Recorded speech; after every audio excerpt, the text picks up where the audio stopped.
안녕하세요. 예, 반갑습니다. 김준혁입니다.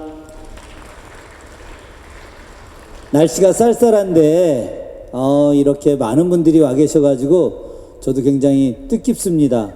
저는 이렇게 많지 않을 줄 알았는데 우리 수원 시민들이 정말 대단하다는 생각이 듭니다. 여러분들 아마 세계문화유산 화성 많이 아실 거예요. 그죠? 화성에 대한 이야기와 정조대왕에 대한 이야기 제가 오늘 짧은 시간이지만 좀 하도록 하겠습니다. 제가 말이죠, 지난주 일요일 날 윤건능을 갔었어요. 저는 늘 이제 자주 윤건능에 가는데 윤건능 그 뒤쪽에 이렇게 산책하는 길이 있어요. 그 뒤에서 이제 보면은 저 수원에 이제 지지대고개까지 한눈에 다 보이거든요.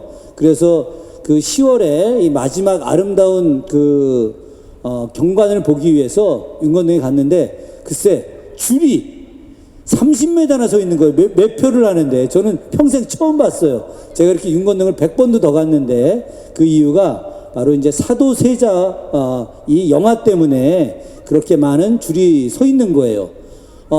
사도세자의 영화가 지금 이제 1000만 가까이 지금 되고 있는데 그 관객이 그러다 보니까 사도세자에 대한 관심을 갖고 많은 사람들이 가게 되죠. 그 사도세자를 위해서 만든 성 중에 성이 바로 이제 화성이기도 하고 또 정조가 새로운 개혁을 위해서 만든 곳이 화성이기도 합니다. 이 이야기는 조금 이따 설명을 드리겠지만 굉장히 중요한 내용이긴 한데 정조대왕께서 화성을 갖다가 만든 이유에 대해서 크게 두 번을 이야기합니다. 첫 번째, 화성 축성이 끝나고 나서 그렇게 이야기하죠. 내가 화성을 만든 이유는 바로 아버지의 묘소인 혈륜원을 잘 보호하고 그리고 내가 장차 머물 화성 행궁을 호위하기 위함이다. 이렇게 이야기합니다. 정조대왕이 아버지 사도세자를 국왕으로 높이 받들기 위해서 자신 스스로가 왕위를 물려주려고 했어요. 왜 그런 생각을 했느냐? 정조대왕이 1775년 12월 이제 왕 되기 이제 4개월 전인데 그때 할아버지 영조가 너무 나이가 드셨어요. 무려 82세나 됐습니다. 그러다 보니까 나라를 다스릴 힘이 없는 거예요. 너무 나이가 드셔가지고 또 약간 이제 치매기도 살짝 있었어요.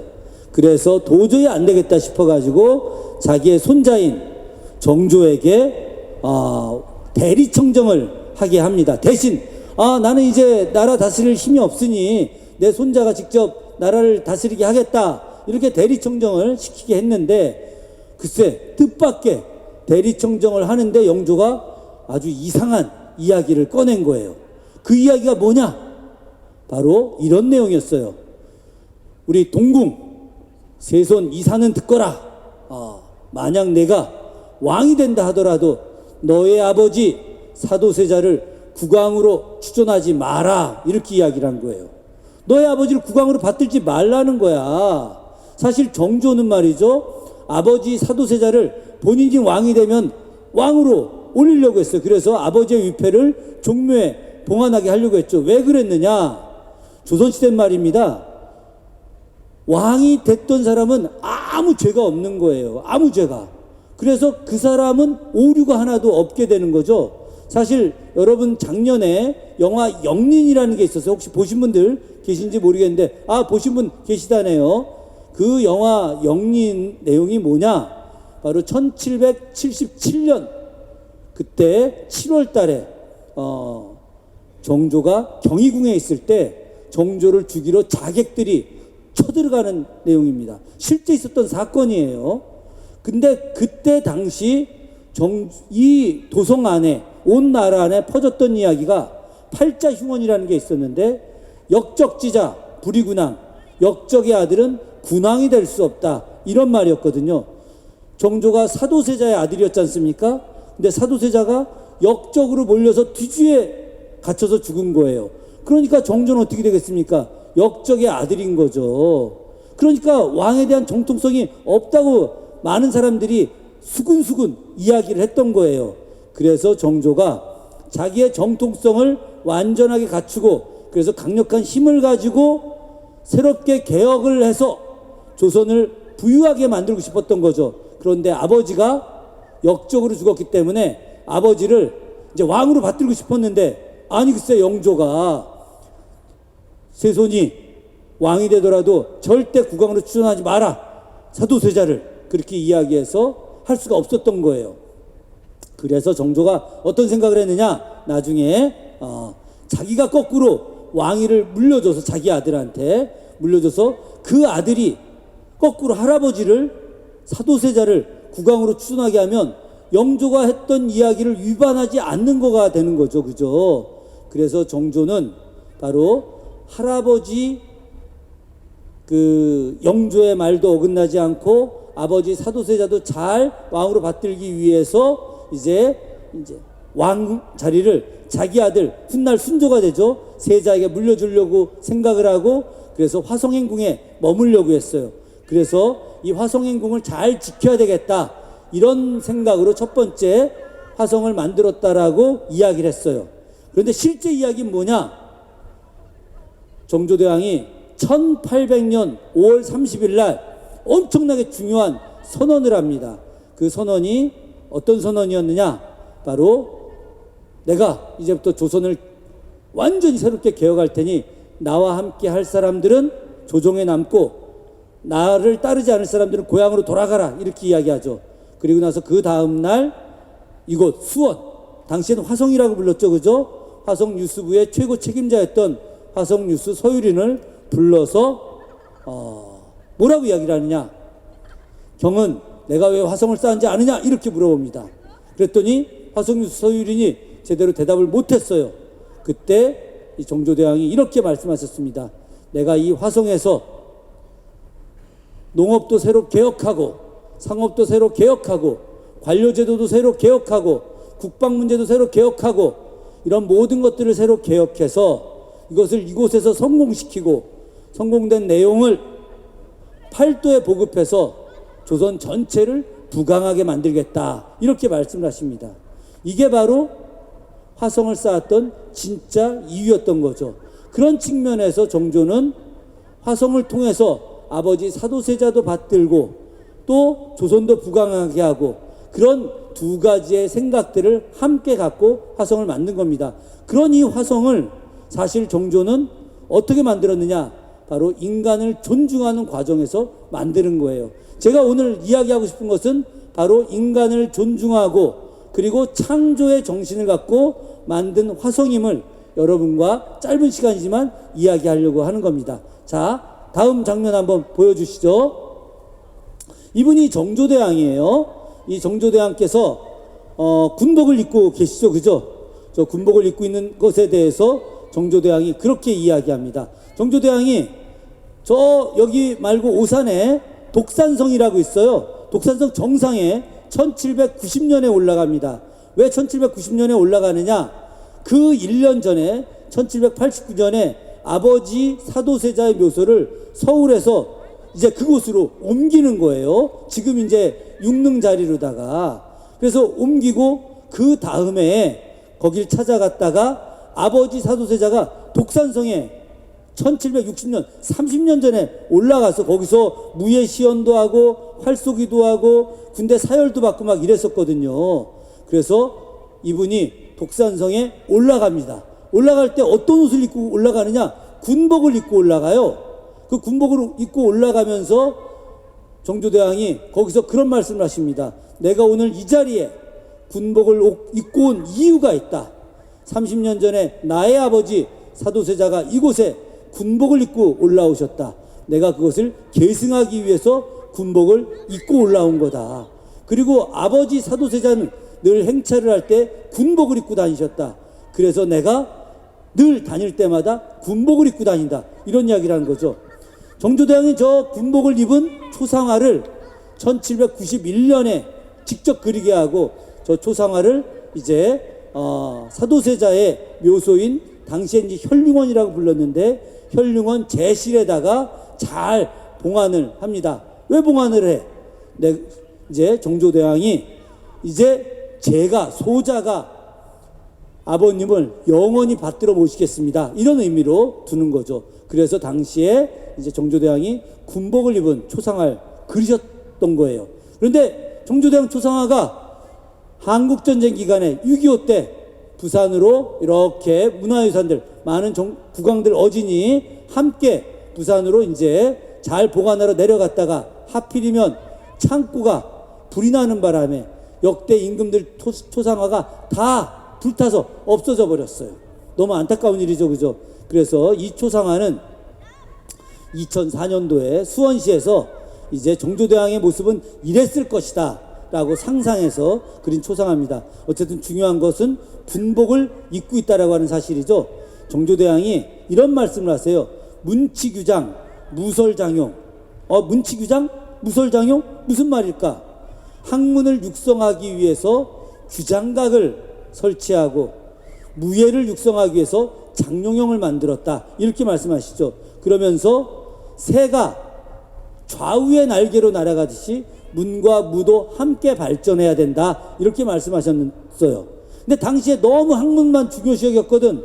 그래서 정조대왕이 아버지 사도세자의 무예 정신도 높이 받들고 그러면서 본인도 문과 무를 함께 발전시키기 위해서 너무 문만 중요시 여기니까 그래서 의도적으로 또 이와 같은 군복을 입고 있는 모습도 그리신 거예요. 이것이 여러분들도 특히 여기 있는 어린이들 잘 이걸 기억을 하시면 좋을 것 같아요. 너무 공부만 열심히 하지 마시고 나가서 운동도 많이 하고 또 뭐라고 할까 공부와 운동 동시에 같이 할 수 있는 걸 많이 생각을 하셔야 됩니다. 자, 다음 넘겨주시죠.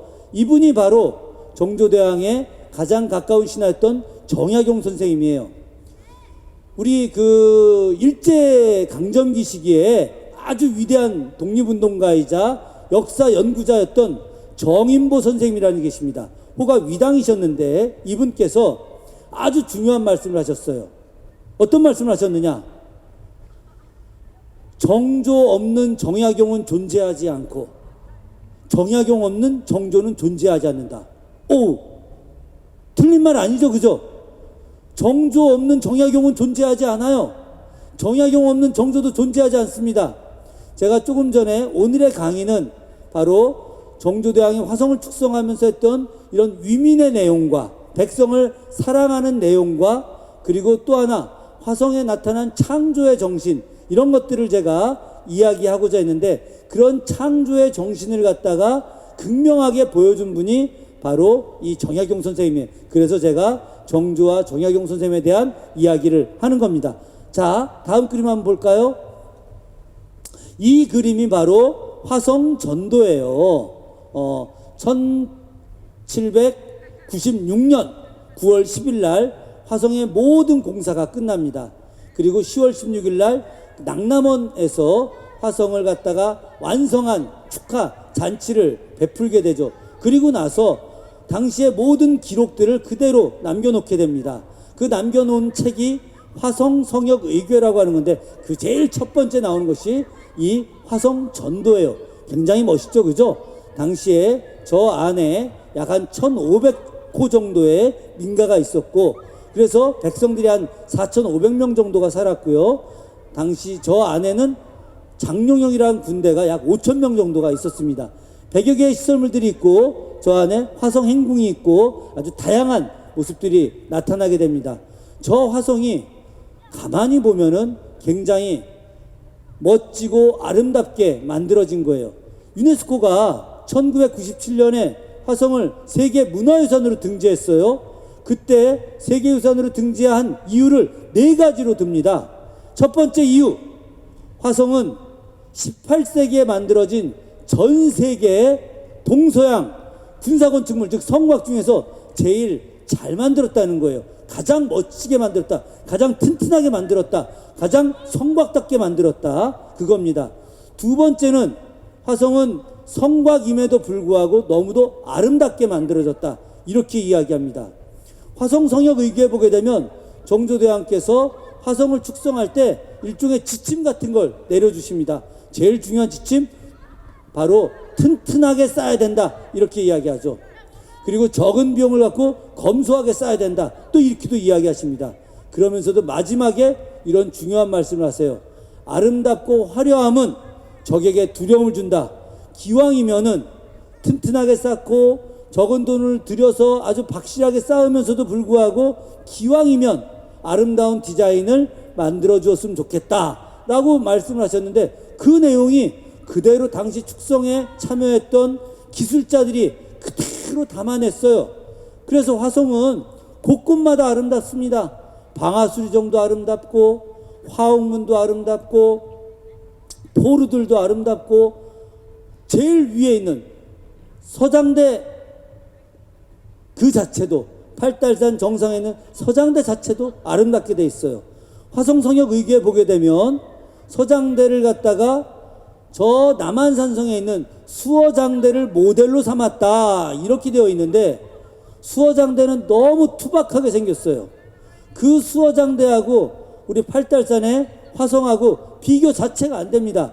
수어장대가 뭐 잘못 만들고 나쁘다 그런 개념이 아니라, 이런 디자인적 측면에서, 아름다움의 측면에서는 바로 화성의 서장대가 훨씬 더 잘 만들었던 것이거든요. 그래서 여러분들이 두 번째 이유, 화성은 성곽임에도 불구하고 너무도 아름답다, 이것을 잘 기억하셔야 됩니다. 세 번째 이유, 화성은 화성성역의궤라고 하는 기록이 남아있다. 이따가 왜 이 기록이 남아있다라고 하는 것이 세계 문화유산으로 등재되는데 중요한 역할을 했는지 알려드리겠습니다. 어쨌든 네 번째 이유가, 화성 안에는 정조대왕의 위민정신이 담겨있다, 이런 내용이 있어요. 그 얘기 하나만 먼저 제가 해드리고 다음 장면을 보겠습니다. 자, 여기 보게 되면 여기가 화옥문이 있어요. 그리고 일직선으로 나가면 저 끝에 화서문이 있어요.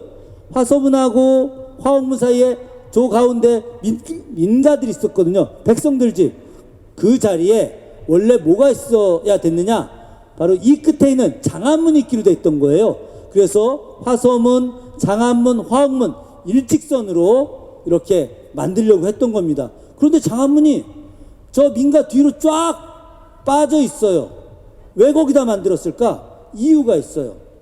정조대왕이 축성 시작하는 날, 그날이 1794년 1월 15일 날이었어요. 정확하게 1월 15일 날, 이제 그 전날 이제 화성인궁에 오셨던 거죠, 그죠? 그래서 전날 오셔서 주무시고 아침에 신하들이랑 팔달산 꼭대기에 올라갔어요. 그때는 성곽이 하나도 쌓여있지 않았던 거죠, 그죠? 왜? 그날 이제 일종의 기공식하는 날이니까, 자, 전하 오늘부터 축성 시작하겠습니다. 임금님 오셔가지고 축성하라고, 잘 격려하라고 오셨던 거예요. 그런데 당시에 임금님이 또 도는 자리에 깃발들이 꽂혀져 있는 거예요. 그래서 정조대왕이 이 깃발들이 바로 성을 쌓을 곳이냐 이렇게 물어봤죠. 그랬더니 네, 맞습니다. 이 깃발들이 있는 자리가 성을 쌓을 자리입니다.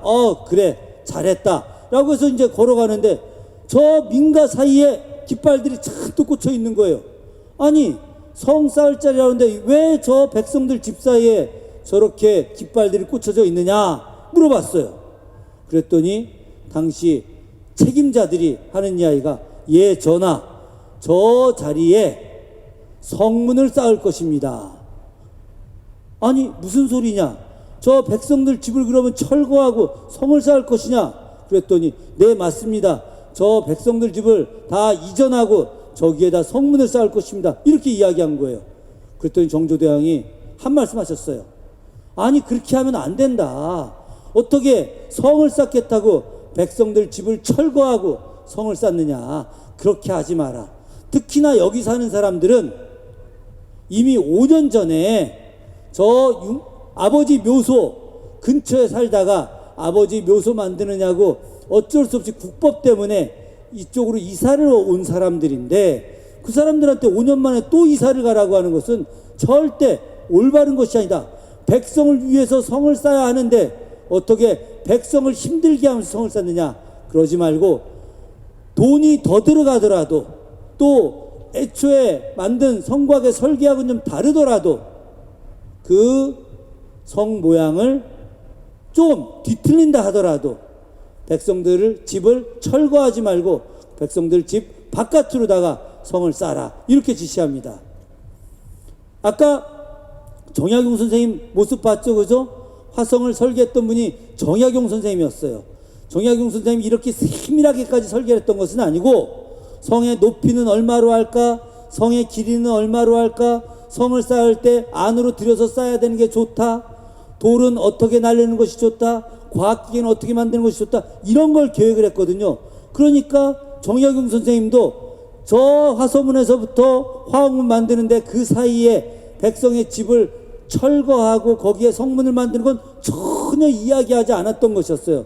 저걸 당시 화성에 있었던 관리들이 생각해냈던 것이었는데, 정조대왕이 그렇게 하지 마라 이렇게 말씀하셔서, 그래서 성의 모양이 바뀌게 된 겁니다. 그러자 정조대왕이 또 이렇게 말씀하셨어요. 기왕 성의 모습을 바꾸기로 한 거, 자, 이렇게 한번 하면 어떨까? 지금 성 안으로 흐르는 저 천이 이름이 버드네이다. 그래서 한자로 유천이라고 하거든요. 버들유자 내천자 유천이라고 합니다. 그러니까 기왕이면 성의 모양을 이제 버들잎처럼 쌓으면 좋겠다, 그렇게 이야기하죠. 자, 이게 한번 그림 보세요. 저 성의 모습이 어떻습니까? 나뭇잎처럼 생겼죠, 그죠? 그래서 당시에 화성을 축성했던 분들이 화성의 모양을 나뭇잎처럼 쌓기로 결정을 하고, 실제 성의 모양이 나뭇잎처럼 되어 있어요. 그래서 화성을 갖다가 다른 말로 정조대왕이 별도의 이름을 불러줬어요. 뭐라고 불렀느냐? 이 화성을 다 완공하거든 성의 또 다른 이름을 유천성이라고 불러라, 이렇게 이야기합니다. 버들유자 내천자 거기다 성자를 붙여서 유천성. 그래서 화성의 별다른 이름이 유천성, 이렇게도 부르는 거예요. 화성의 또 다른 이름이 당시에 수원이라고 하는 지명도 있었죠, 그죠? 그래서 수원성이라고 하는 이름도 함께 불렀고, 줄여서 수원성의 원자를 빼서 수성, 이렇게도 불렀던 거예요. 그래서 화성의 이름이 4가지였어요. 화성, 유천성, 수원성, 수성, 이 4가지죠. 저기 보이는 저 화성행궁, 화성행궁의 또 다른 이름을 뭘로 불렀느냐? 조선왕조실록에도 화궁 이렇게 나옵니다. 화궁. 그래서 화성행궁의 말을 줄여서 늘 사람들은 전하가 어디 가셨습니까? 화궁에 가셨습니다, 이렇게도 이야기해요. 화궁에 간 누구누구, 이렇게. 그러니까 화성행궁의 또 다른 이름이 화궁이었던 거죠. 수원분들이 잘 몰라요. 그래서 화궁이라고 하는 이름으로 식당이나 뭐나 아무것도 없어요.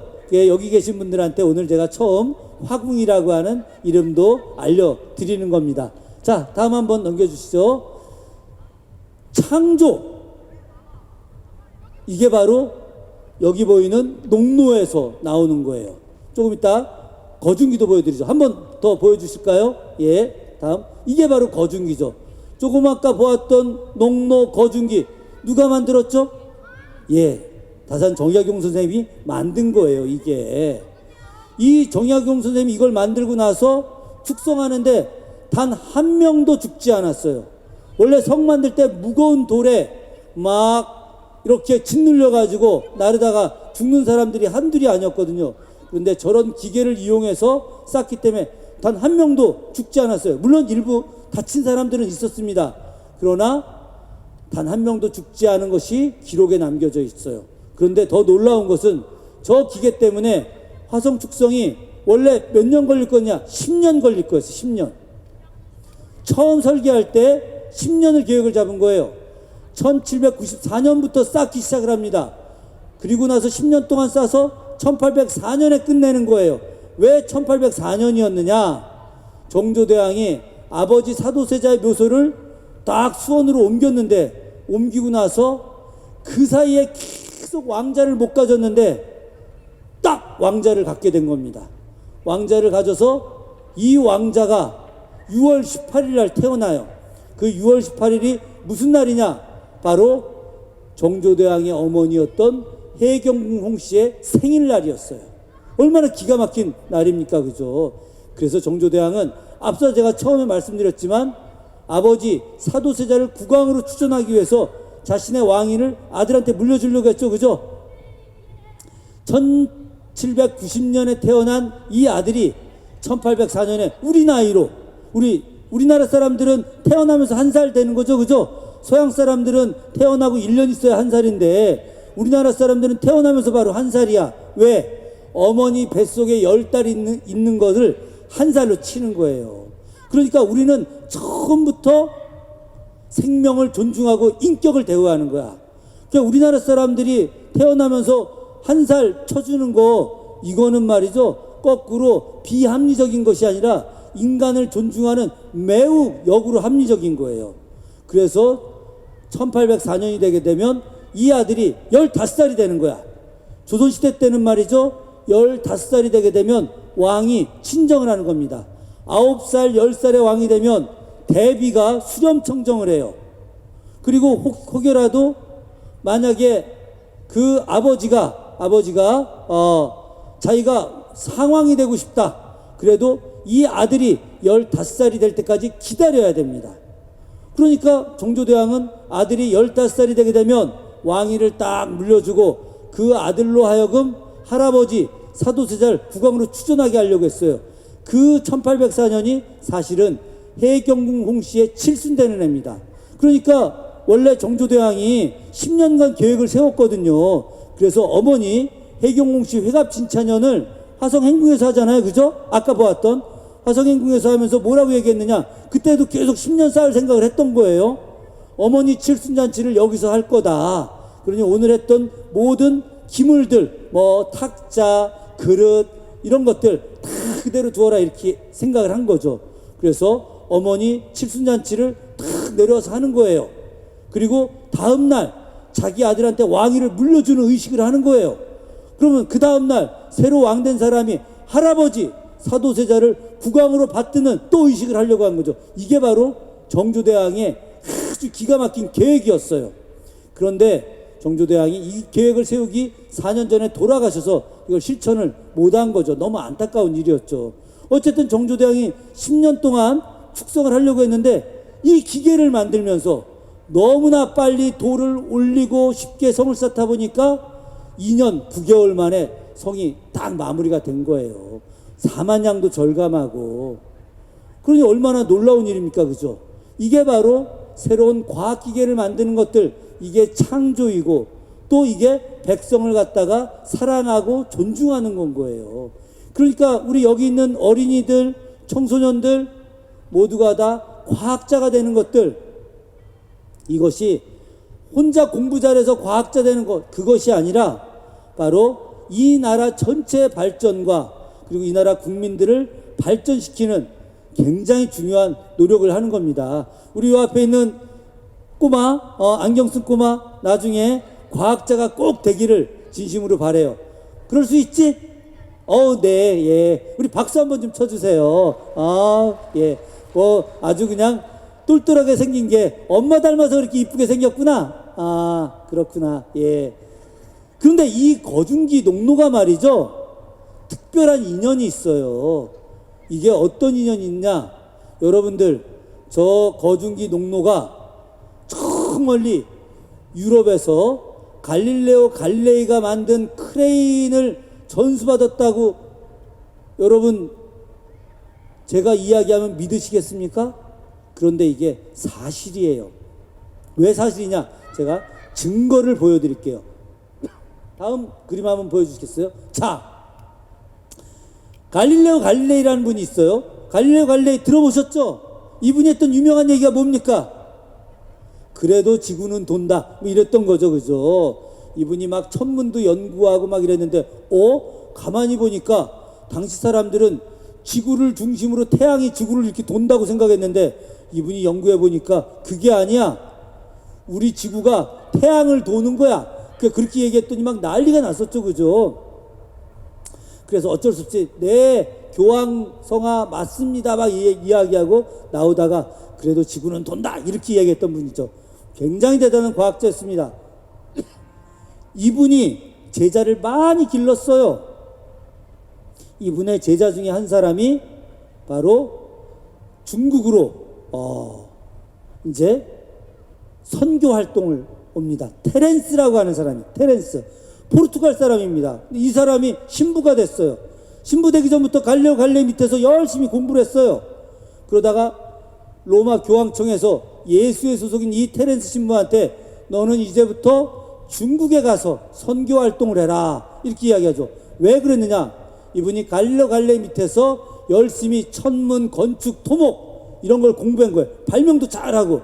그래서 이분이 명나라로 가갖고 명나라 황제 측근이 됐고, 그래서 명나라 사람들을 위해서 기기도솔이라고 하는 새로운 건축 기계를 만드는 책을 만들었어요. 그 기기도솔이 100년 뒤에 조선으로 들어오게 됩니다. 정조가 그 책을 사오라고 시켜요. 그래서 정조대왕이 즉위하고 나서 그 책을 바로 사오라고 시켜서 1776년에 그 책이 조선으로 들어옵니다. 조선으로 들어온 그 책을 정조대왕이 10년도 더 지나가지고 화성 쌓기 위해서 1792년에 그 책을 누구에게 주느냐? 다산 정약용 선생님한테 주는 거예요. 다산 선생님이 그 기기도솔이라는 책을 보고 아까 봤던 그 기계들을 만들어내는 거예요. 그런데 기기도솔, 이 그림입니다. 이 그림. 여기 보게 되면 이 크레인 있죠? 크레인. 이 크레인이 기기도솔의 8번째 그림이에요. 근데 이 기기도솔 그림하고 저거 한번 보시겠어요? 똑같이 생겼죠? 그죠? 다르지 않아. 뭐가 하나 다르냐? 이 밑에 영어로 되어 있는 거 있죠? 그죠? 근데 저 위는 뭐로 되어 있어요? 한자로 되어 있죠? 그죠? 여기에 사람들, 서양 사람이에요. 서양 사람. 옛날 이렇게 바지 풍부하게 입고 막 했던 서양 사람들인데, 여기 있는 사람들은 어떤 사람들이에요? 다 중국 사람들이죠. 그죠? 그러니까 테렌스라고 하는 이 신부가 갈릴레오 갈릴레이가 만들었던 저 크레인 기법이 들어가 있는 저 책을 그대로 갖고 온 거예요. 그대로 갖고 와 그걸 중국 사람들한테 보여주고 이걸 홍보하기 위해서, 널리 알려서 저런 기계를 만들기 위해서 대신 중국어로 번역해서 쓰고 서양 사람들 대신 중국 사람으로 그림을 그린 거예요. 얼마나 이게 재밌습니까? 다음 그림 한번 보여주시겠어요? 자, 저 크레인하고 이 크레인 하나도 다르지 않아요. 하나도 다르지 않은데 역시 마찬가지로 서양 사람, 중국 사람 이런 차이가 있는 거죠. 그래서 저 갈릴레오가 만들었던 저 책이 중국으로 건너와서 기기도솔이 됐고, 저 기기도솔이 조선으로 건너와 갖고 바로 정약용 선생님이 보게 됐고, 그 본 것을 저와 같은 이런 기계를 저런 톱니바퀴, 이 톱니바퀴를 조선 사람들이 주로 썼던 도르래, 이것으로 다 바꿔낸 거예요. 바꿔내 가지고 그 도르래를 갖다가 또 연결하고 또 연결하고 또 연결을 하게 됐죠. 정약용 선생님이 거중기를 만드는데 이렇게 썼어요. 도르래를 하나 쓰면 힘이 반으로 줄어든다. 도르래를 2개 쓰면 4분의 1로 줄어든다. 도르래를 4개를 쓰게 되면 16분의 1로 줄어든다. 그래서 이 정약용 선생님이 도르래를 이용해서 쓰다 보니까 그 거중기가 무려 요즘 무게로 7톤, 엄청난 무게죠. 그죠? 7톤까지 들어올릴 수 있는 거예요. 저는 사실 이 연구가 한국에서 이루어진 연구가 아니에요. 저도 정조 전공하고 화성 연구했지만 다산 선생님의 거중기가 갈릴레오부터 연결되는지 사실 몰랐어요. 몰랐는데 저 연구가 2007년도에 화성이 세계문화유산 등재되고 10년 뒤의 이야기죠. 그죠? 독일에 반베르 공과대학이 있어요. 반베르 공과대학에서 박사 학위 논문으로 거꾸로 화성의 건설에 대한 논문이 나왔어요. 근데 그 연구자가 독일에서 유럽에 있는 모든 자료들을 가지고 화성을 추적을 하기 시작한 거예요. 사실은 화성이 얼마나 대단한 가치가 있느냐, 여러분들 상상하지 못할 일이 있습니다. 1899년, 지금으로부터 116년 전이죠. 그죠? 1899년에 프랑스 파리에서 프랑스 동양어학원이라는 데서 바로 화성 성역 의궤를 이렇게 받아다가 불란서어로, 프랑스어로 전체를 다 번역합니다. 전체를. 그래서 화성 성역 의궤가 프랑스어로 다 번역이 됐어요. 116년 전에. 프랑스 사람들이 이 연구가 너무도 놀랍다라고 해서 그때 본 겁니다. 이 독일에 있는 학자가 왜 도대체 프랑스 사람들이 1899년에 이 화성 성역 의궤를 불어로 번역했을까? 이것에 대한 의문을 가졌던 거예요. 이게 도대체 어떤 가치가 있길래 왜 이 시절에 프랑스 사람들이 화성 성역 의궤를 번역했을까? 그래서 이 사람이 이제 화성성역의교의 존재를 연구하기 시작했죠. 연구하다 보니까 글쎄 화성의 가장 중요한 기계였던 거중기가 저 멀리 1600년경에 갈릴레이부터 시작했던 크레인이 여기까지 오게 된 거예요. 이것은 무엇을 의미하는 거냐?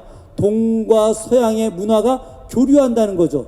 그런데 더 놀라운 것은 1800년도에 프랑스 파리가 대규모로 도시 리모델링을 합니다. 도시 리모델링을 하는데 그때 화성성역 의궤에 나와 있는 화성의 도시 계획, 화성 축성 이 내용을 그대로 파리의 도시계획에 반영을 합니다. 사실 이것도 제가 연구한 게 아니라 제가 조금 전에 말씀드렸던 2007년 밤베르 공과대학에서 나온 박사학위 논문에 이 내용이 나와 있는 거예요. 제가 그 내용을 이제 읽고 깜짝 놀랐어요. 야, 이 화성이 단순하게 정조시대 때 만든 우리 문화, 거기에 조선의 축성법, 또 중국 축성법 이런 것만을 갖고 만들었는 줄 알았더니 그것이 아니라 서양의 과학기법이 총체적으로 함께 녹아있고 이것이 동서양의 문화가 함께 교류하고 있구나 이런 생각을 하게 된 겁니다. 이런 것들이 바로 화성이 갖고 있는 창조성의 가장 중요한 부분이라고 할 수 있는 거죠. 자, 한번 또 넘겨보겠습니다. 자, 이 장면이 정조가 갖고 있는 위민정신의 핵심이기도 합니다. 어떤 내용이냐? 이 내용은 공사 실명판이라는 거예요. 혹시 보신 적이 있나요? 화성의 4대문에 모두가 다 새겨져 있는 내용이에요. 이건 특히나 창룡문, 화성의 동쪽에 있는 대문인 창룡문에 새겨져 있는 공사 실명판입니다. 옛날에 말이죠, 성곽을 쌓을 때 사람들 동원해서 쌓습니다. 물론 화성은 동원해서 쌓은 것이 아니에요. 화성은 철저하게 임금을 지불합니다. 그래서 조선시대 때 정조대왕 이전의 국왕이었던 영조대왕이 저 서울에 가면 청계천이라고 있어요. 청계천이 하도 쓰레기 버리고 막 이래가지고 물이 흐르지를 않고 썩어 오염이 돼가지고 악취가 진동해가지고 그걸 준설하지 않으면 서울 사람들이 살아갈 수가 없었어요. 영조 임금 때. 그래서 영조대왕이 청계천 준설 작업을 내렸는데 그때 사람들을 강제 동원시키지 않고 준설하는 사람들 다 임금을 줘서 청계천을 준설했어요. 그게 조선 최초의 일입니다. 정조대왕은 바로 그 영조대왕이 했던 청계천 준설의 정신을 그대로 이어서 화성 축성에 철저하게 임금을 지불했어요. 그래서 당시 도성에 밀려난 사람들, 직업이 없던 사람들, 세금 못 내서 도망간 사람들, 이런 사람들이 다 화성으로 모여들어가지고 철저하게 돈을 받고 일을 했던 거죠. 그런데 이렇게 일하기 전에 사실은 서울 도성 무슨 다른 성들 성 쌓은 사람들 있죠? 거기에 비석을 저 바깥에 세웁니다. 여기서부터 어디까지는 전라도 장흥에서 온 사람들이 세웠다. 여기서부터 여기까지는 충청도 천안에서 온 사람들이 세웠다. 여기서부터 여기까지는 서울에 무슨 명례방에서 온 사람들이 세웠다. 이렇게 그냥 표시를 하나 해놔요. 그런데 화성 축성에서는 어떻게 했느냐? 화성성역의궤라고 하는 기록에 화성의 축성 참여했던 모든 기술자들 그리고 날품팔이들 하루 일당 벌어서 나와서 참여한 그냥 돌 하루 날른 사람들 이런 사람들까지 이름이 다 기록되어 있어요. 얼마나 대단한 겁니까? 이름을 기록해 주는 것 이거는 후세 사람들에게 자신들을 기억해 주게 하는 거예요. 여러분들 후세인들에게 자신을 기억하게 하는 것들 굉장히 중요한 겁니다. 사람이 일기를 쓰는 것도 자신을 기억하게 해주는 것이고 사람이 자신의 어떤 행적을 남기는 것들 기억하게 해주는 거예요. 기억한다는 건 뭡니까? 그 사람을 존중해 준다는 겁니다. 다산 정약용 선생님이 자신이 여유당전서 그 유배지에서 엄청난 작품들을 남기는 것, 개혁적 생각들을 남기는 것, 이것을 그냥 남긴 게 아니에요. 다산이 자기 제자들한테 그렇게 이야기합니다. 내가 이런 기록을 남기는 것은 다 이유가 있기 때문이다. 만약에 내가 이런 기록을 남기지 않으면 후세에 많은 사람들이 그저 정조대왕 시절에 왕을 모시다가 천주교를 믿어서 죽은 죄인일 뿐이다 라고 나를 기억할 것이다. 하지만 나는 그것이 아니다. 나는 임금님과 함께 조선을 개혁하고 백성들을 부유하게 살기 위해서 끊임없이 노력했던 사람이고 이걸 내가 후대에 기억받고 싶어한다. 이렇게 자기 제자들에게 이야기합니다. 기억하게 된다는 건 굉장히 중요한 거예요. 그런데 정조대왕은 화성축성에 참여했던 이 기술자들을 단순하게 책으로만 기록에 남겨놓은 게 아니에요. 책으로 기록 남겨놓은 것도 엄청나게 중요한 일이었는데 더 중요한 일을 한 거예요. 뭐냐? 각 사대문마다 저렇게 영원히 지워지지 않게 기록을 남겨놓은 겁니다. 근데 뭐가 중요한 거냐? 맨 끝에 보게 되면 뭐라고 되어 있느냐? 여기에 감동 전 영장 김기승이라고 써 있어요. 감동 전 부사 김혁이라고 되어 있습니다. 이 두 사람은 매우 고위직이에요. 얼마나 고위직이냐? 임금님 얼굴을 직접 볼 수 있는 고위직입니다. 예전에 수원이라고 하는 도시 엄청나게 컸던 도시예요. 그래서 수원 부사 김혁 굉장히 고위직인데 저 수원 부사 김혁과 영장 김기승 이 두 사람이 창룡문을 만드는데 감독관이었어요. 먼저 김기승이 하다가 다른 데로 또 좋은 데로 발령나서 그 다음 김혁이라는 분이 와서 강의를 이 책임을 진 거예요. 제가 조금 아까 강의 이야기했는데 저 한자가 저하고 똑같아요. 저 사이에다 비어있는 사이에 제 이름 준자만 넣으면 김준혁인 겁니다. 저하고. 그래서 제가 저기 갈 때마다 아이고 저하고 너무나 이름 비슷한 분이 이렇게 화성 창룡문을 감독하셨네 제가 농담 삼아 이야기하는데, 자, 저 옆에 보게 되면 그 폐장 가선 이필제라고 돼 있고 맨 끝에 석수 김명한이라고 돼 있어요. 저 이필제, 홍희세, 김명한 저 세 사람들은 기술자들이에요. 저 폐장이라고 하는 건 뭘 말하는 거냐? 기술자들 사이에서 총 우두머리입니다. 당시 정조대왕이 축성을 하는데 새로운 제도를 만들어요.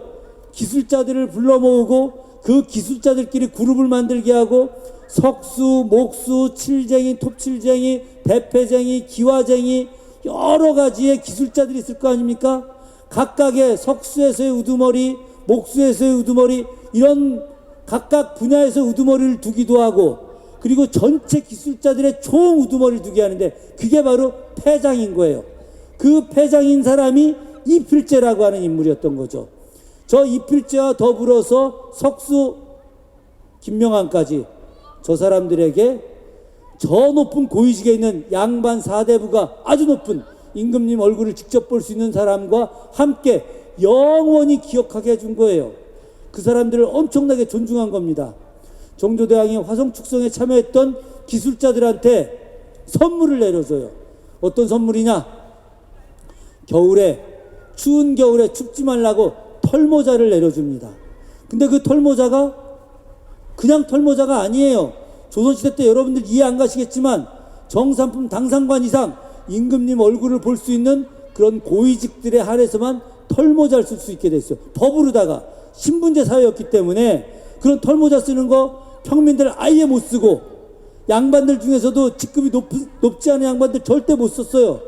그런데 일개 기술자들한테 털모자를 내려준 거야.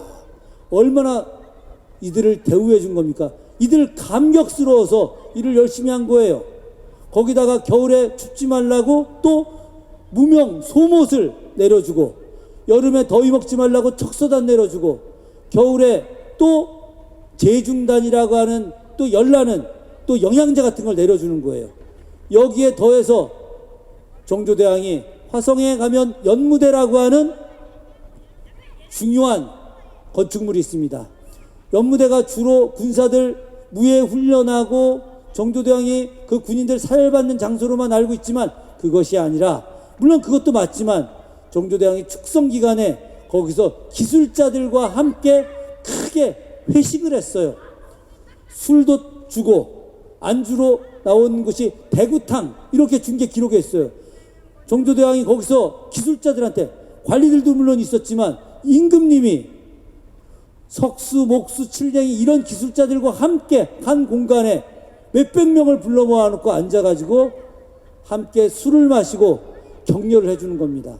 거기서 했던 유명한 술자리 구호가 있었어요. 불취무기, 안일불 취할치, 없을무 돌아갈기. 기술자들한테 오늘은 기쁜 날이니까 취하지 않으면 돌아가지 못한다, 이렇게 호쾌하게 이야기하시면서 그 기술자들을 격려하셨던 거죠. 얼마나 대단한 일입니까? 조선시대 때 임금 얼굴, 궁궐을 한번 보는 것도 어려운 일인데 임금님이 함께 기술자들을 격려하고 함께 술을 마시고, 대단한 일이죠. 이만큼 기술자들을 존중했는데 그것을 마지막으로 완성한 것이 저와 같이 석벽에 이름을 새겨놓는 겁니다. 그러니 200년이 지난 오늘도 당시에 이 축성에 참여했던 기술자 석수가 김명한이었구나, 그 사람이었구나 하고 기억을 하게 되는 것이죠. 제가 이제 시간이 다 돼서 마무리를 할까 합니다. 화성과 관련된 이야기가 얼마나 많겠습니까? 건축적 기법, 정조대왕이 이안했던 다양한 정책들, 여러 내용들이 있겠죠. 하지만 저는 오늘 여러분께 들려주고 싶은 이야기는 바로 화성이 갖고 있는 그런 창조성, 거기에 더해서 정조대왕이 인간을 존중하고 기회를 균등하게 주면서 새로운 세상을 만들려고 했던 그 정신, 그런 것들이 화성 안에 담겨 있기 때문에 오늘 우리가 화성을 존중하고 사랑하고 아끼고, 그래서 내년에 2016년도에 수많은 전 세계인들이 화성을 방문해서 화성의 우수성과 화성이 담고 있는 바로 위민정신, 인간 존중, 이런 정신들을 함께 공유해 나가기를 바라는 것이죠. 여기 계신 여러분들, 늦은 시간에 또 추운 시간에도 불구하고 이렇게 많이 남아주셔서 너무도 감사한데, 여러분들이 오늘 들은 이야기를 많은 분들에게 함께 알리고, 그래서 화성을 찾아가서 어떤 새로운 세상, 또 아름다운 도시, 미래를 만드는데 노력해 주시기를 바라겠습니다. 예, 고맙습니다.